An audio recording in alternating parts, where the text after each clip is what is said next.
we call this thing in ring, but I forgot to mention your social media account, Heyman Hustle. Yes, sir. On Twitter. Yes. But now let's talk about HeymanHustle.com. Is that it? Yes.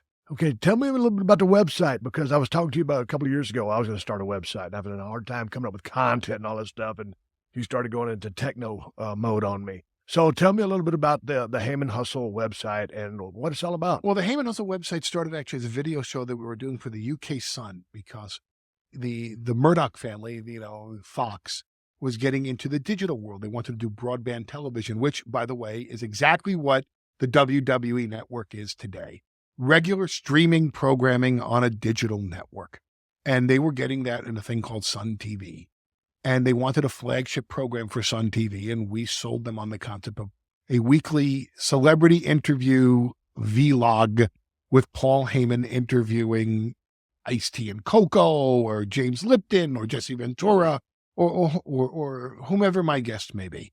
And so from that, we started doing also digital post-production. So the next thing I know, my partner and I have a digital post-production house in New York City, and in the basement? No, actually we're on the 4th floor, but nothing wrong if we had moved it to the basement. And if I can afford a big enough house to where my kids won't bother me in the basement, or join me and learn how to edit, that's where we'll put the studio. So we open up a digital production house in New York City, and that starts doing really, really well, because we're the first really high quality, high definition digital production service in New York City. And of course, my love is always in promoting, advertising, marketing, branding. So we expanded that when we took the name, the Heyman Hustle, and then launched HeymanHustle.com and started feeding content and our video series and pictures from MMA and WWE, and kind of taking the Maxim route of also doing hot girls. Right. So, it's the old theory, what do guys like? Sex and sports. Give them sex, give them sports, a guy will watch, a guy will tune in. It'll be destination viewership, destination website. So you could have cyber beer pour out of Heyman Hustle. You would have all the bases covered. I agree with the sex and sports. Could we have as the guy that's the face of that company, Stone Cold Steve Austin? There you go. So keep going. We're in business together already. So now we take the Heyman Hustle and we start doing video game campaigns on the website. Click here to get to this site. The next 5 people that email us the right answer to this question win the video game.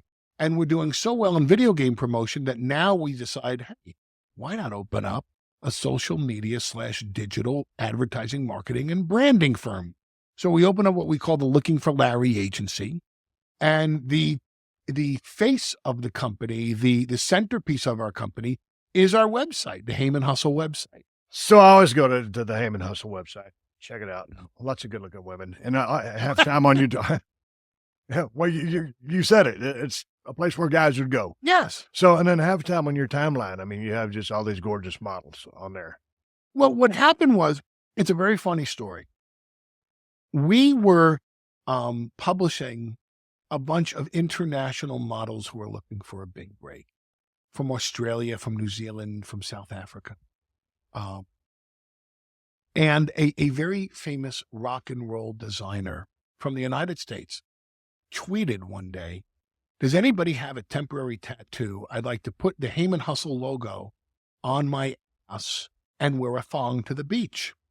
And as a joke, I cut and pasted and wrote hashtag hustle booty temp tats. And in 5 minutes, it was trending worldwide. And I said, man, what do we stumble on here? Now, there was a Playboy cyber girl, this beautiful blonde girl from Florida named Carrie Nautique. Mm-hmm. And she was getting this huge push by Playboy. And she writes, send me 2, 1 for each butt cheek. And she writes, hustle booty temp tats. And it goes viral. It starts trending worldwide.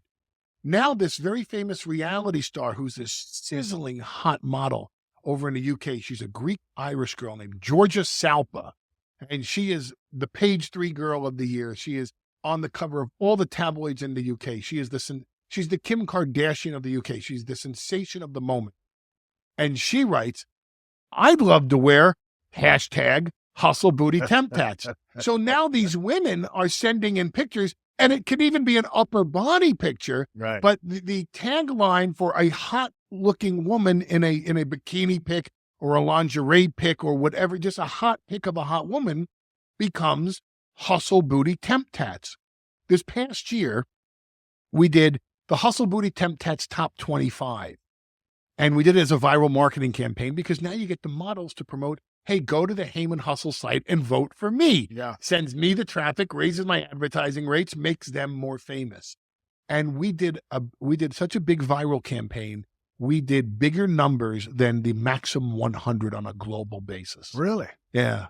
So it just became this phenomenon that kind of just took on a life of its own. What if I had put on a Hustle Booty Tip Tat and sent in a picture? Would I make the top 25? I think just because you're Stone Cold Steve Austin, if you put it on the top of your head, we'd have to pay you for the advertising space. You're doing all this, and you got your start as a photographer into the wrestling business, one of the greatest managers of all time. So did you go to college? Yes. I got an associate's degree in New York from SUNY Purchase because I studied political science.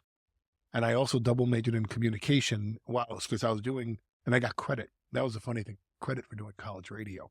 So I did college radio at SUNY Purchase and Westchester Community College at the same time, while I was editing 3 wrestling magazines and traveling and doing the play-by-play on the Independents and doing the publicity and promotions at Studio 54. Here's a real stupid question, but when you're majoring in communications, what do they teach you? Is it all? I hope you don't mind a stupid answer to the stupid question. I got to have it. It's a stupid question. I did radio. I know, but is there techniques? I mean, like, what? No, I just did college radio and got credit in communications. Really? Yeah, it was like, it's not speech class after speech class and how to speak clearly and try to get. I learned how to speak from watching my father perform in front of a jury all those years. Yeah. That was it. So then where did you pick up all the technology skills now with Heyman Hustle, doing all this vlog stuff and all this, the digital content? How do you get your brain wrapped around that? One of the things that we do at my agency is, and I think it's the strongest thing that we do a think tank as often as we can. It used to be when I wasn't on the road, when I wasn't back in WWE, it was probably every month. And now it's about every other month, every 6 weeks or so. We do a think tank. I'm standing here with Paulie Heyman, Paulie Heyman. It's Paul Dangerously. So do you go down to the office of the Heyman Hustle, just sit there and? You see these 2 phones? And yeah. For those of you, obviously, this is not a video show, at least not yet. No, the one you got iPhone. You have the iPhone and the BlackBerry. Of course. Which one you like better? Well, if I'm talking, I like the iPhone, right. And if I'm texting because my fingers are fat, I like the BlackBerry. I don't like texting on the iPhone. I don't like talking on the BlackBerry. So one is for talking, and one is for texting. So what about the new Samsung Galaxy G4, whatever the hell it is? I'm afraid to because then I'll have 3 phones. Right. So right now I'm just stuck with 2. I thought the BlackBerries were done. You know what? I hope that they're not because I really enjoy texting on them. I really don't like texting on the iPhone. Now, if the Sony, and also I kind of have a beef with this Galaxy thing because their advertising campaign is the next big thing. And I would like a royalty check for this campaign.